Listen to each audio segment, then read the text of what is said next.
Evening. It is, what is today's date? Monday, September 21st, 2020 at 7:10. And this is a public hearing for ZA 1-2020. And we are reconvening this public hearing that was recessed on August 17th. Present this evening are council members, Mrs. Capolini, Mr. Fry, Mr. Hayna, Mr. McCann, Mr. Richardson, and myself, Mary Westfall. And additionally from administration, we've got Mayor Stowe, we've got Sharon Bucher, Leslie Brining, Kevin Aller, Bill Sanford, and Chuck Silvernail. So let me share with you that City Council referred this zoning change to the Municipal Planning Commission some time ago for review and recommendation. And the zoning change is from Southbriar LLC, and it's a request for a change in the Southbriar area from R1 single family residential large lot district to B2 general business district and R3 multiple dwelling medium density district for property located at 5111 and 5123 Main Street.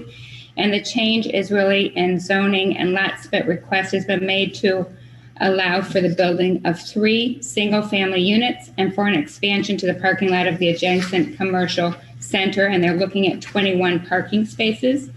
The Planning Commission did review this request at its May 13th, 2020 meeting, and with a unanimous vote of 5-0, the Planning Commission recommended that Council approve the zoning change as requested with an inclusion of detailed specifications of the improvement that will be completed to the adjacent commercial center. So with that, I'm going to ask Mr. Eller if he's got anything that he could share with us or any more detail. Yeah, I'll try to kind of bring us up to speed on how we get here. In August, was the initial time that this public hearing was planned. At that point, there was a property line, I'll call it discrepancy or a question, and so the applicant requested for it to be extended into September.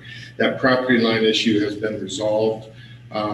We've looked at it. We've met with the adjoining property owners, explained the situation. The adjoining property owners, they do have some actions that they could take if they don't believe that the information is correct.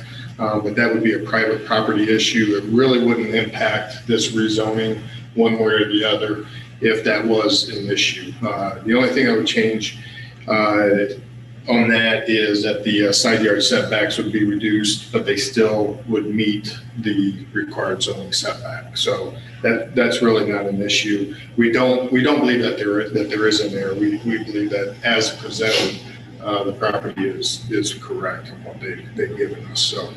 So that has been resolved. And then we got to September, and the developer's consultant had some personal issues that he wasn't going to be able to make the meeting, so they asked that it be extended again, and they asked that it be extended to this meeting. I don't know why they're not here. They had indicated they requested this date, so I would have fully anticipated for them to be here. So it has gone through the Planning Commission. It was recommended through the Planning Commission. Basically, what they are proposing is for the lots to the direct south of Briarfield, or Southbriar, just to the south of Southbriar, be rezoned to B2 R3. The B2 portion would be to extend the parking lot of the existing development, and ultimately with some reconfiguration and that kind of stuff would add 21 parking spaces to that area, which, if you've ever been there on several evenings, is a needed addition in that area. So the R3 area then would allow for 3 townhouse type, the construction of 3 townhouse type developments in there with some exterior parking and added amenities, retaining wall and things of that nature. The units that they showed were garage on the ground floor, and then living quarters behind and above those units. So that's the type of construction that they're looking at. B2 is a directed extension of the B2 that Southbriar is currently. And then R3 does come into the immediate surrounding property is zoned R1. But if you look up and down Main Street, much of that is R3. Typically, you would want the R3 transition into your business district, and then as you get further away from the city, have that R3 barrier, if you will, between your R1 and your business district. It got a little bit intermixed through the years, and this will intermix them a little more, but I don't see it as a not fitting or as a bad development. If you're aware of what's there now, it's been an eyesore for some time. And I think that this will be an improvement. Part of the discussions that we've had with the developer, we've had discussions with the developer for some time on the condition of his existing development, which is Southbriar, and trying to get a facelift, if you will, to that area.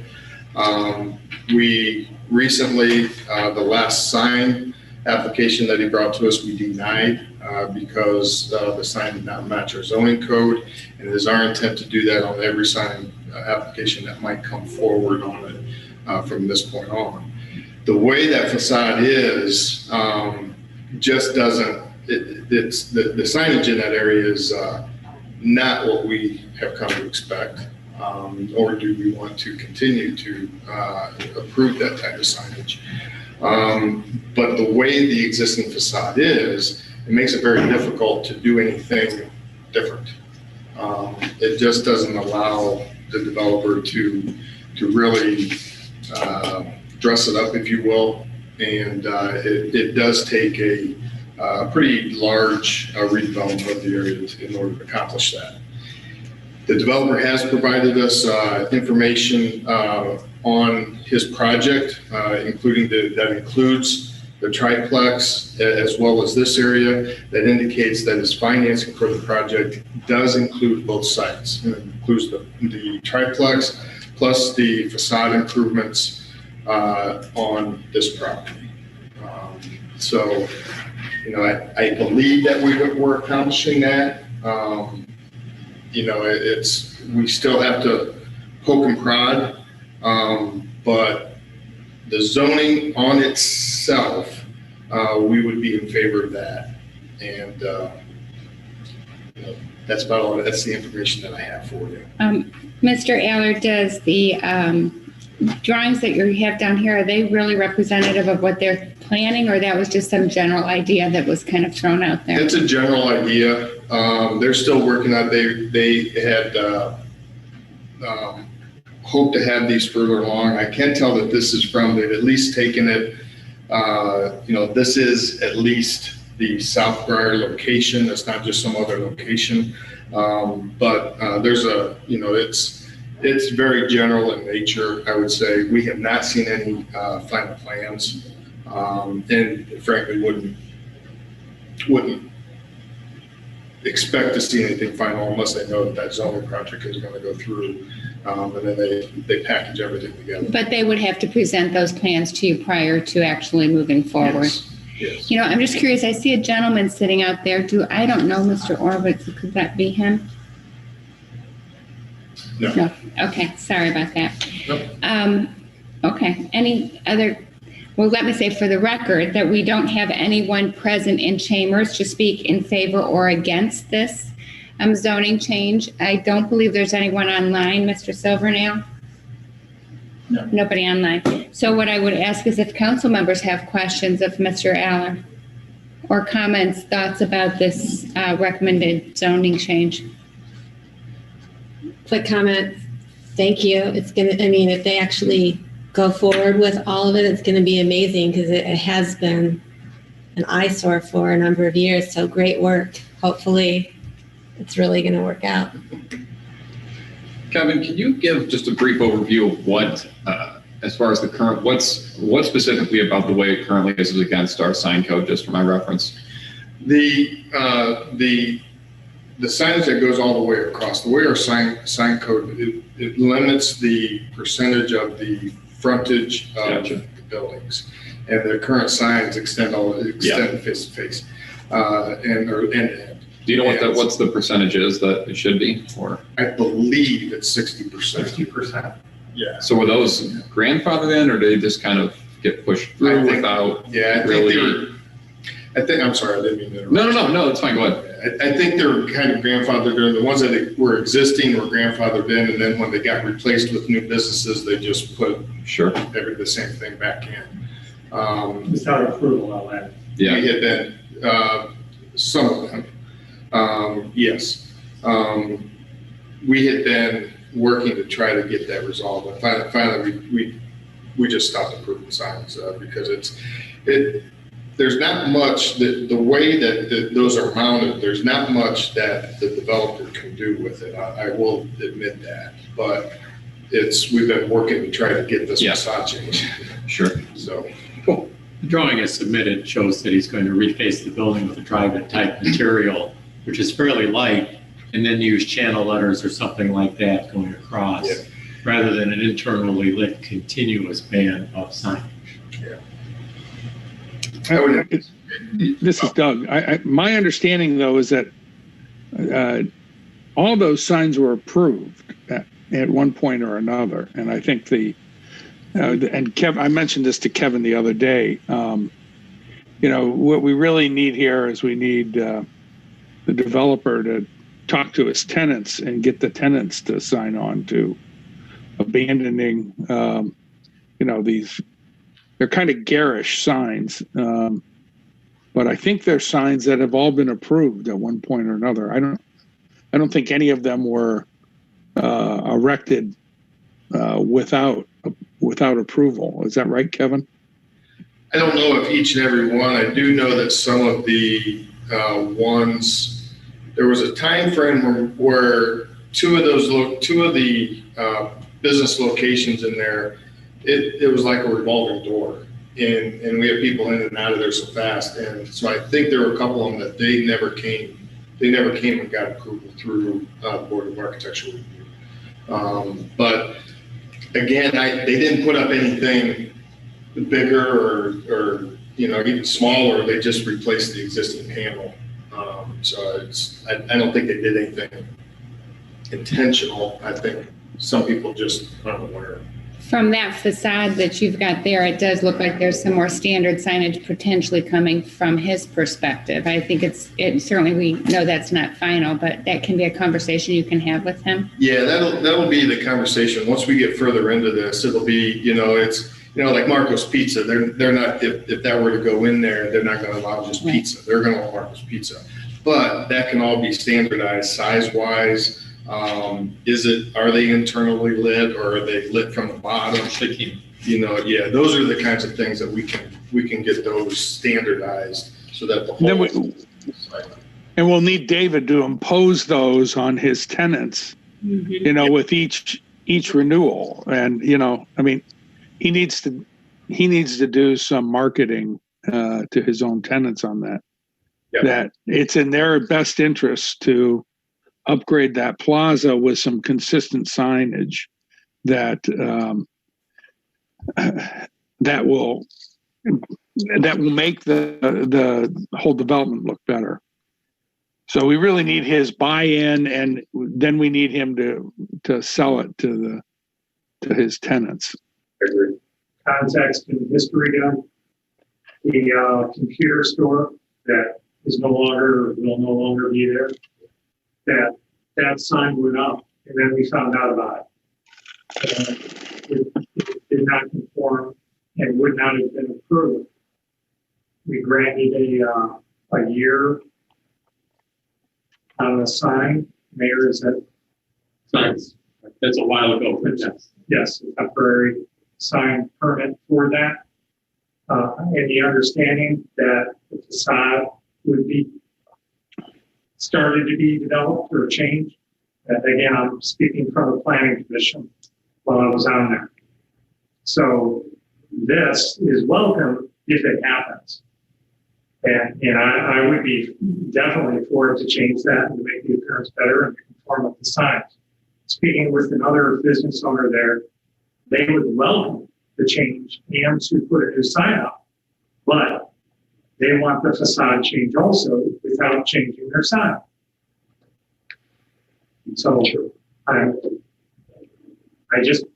want to be assured that if we're going to build parking spaces to help expansion there or to help alleviate the parking issue today, that he will address this stuff. So, Mr. Hanna, as chair of zoning, is there anything specific that you have thoughts on related to this, other than the signage? Well, the use isn't really the proposed change is not really a problem. The issue is that the existing structure has been an ongoing issue with the Planning Commission and with our administration for a couple of years. And I wish this planning were further along. And I will also say that did somebody call David and tell him? I mean, they requested this. Did they know we were doing this? Yeah. I'm distressed they're not here, and frankly, I would want to.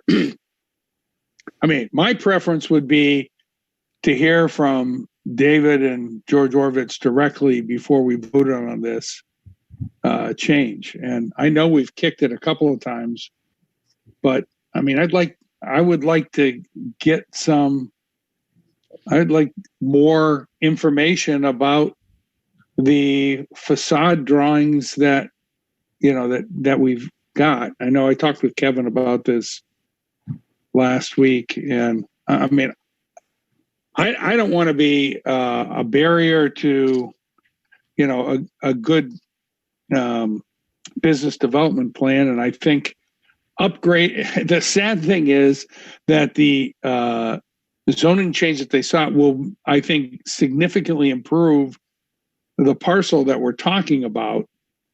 But I would really like to hear directly from David about how, since these parking spaces are really to benefit the South Briar Plaza, I'd like to hear from David about his thoughts about how he's going to go about pulling off this change.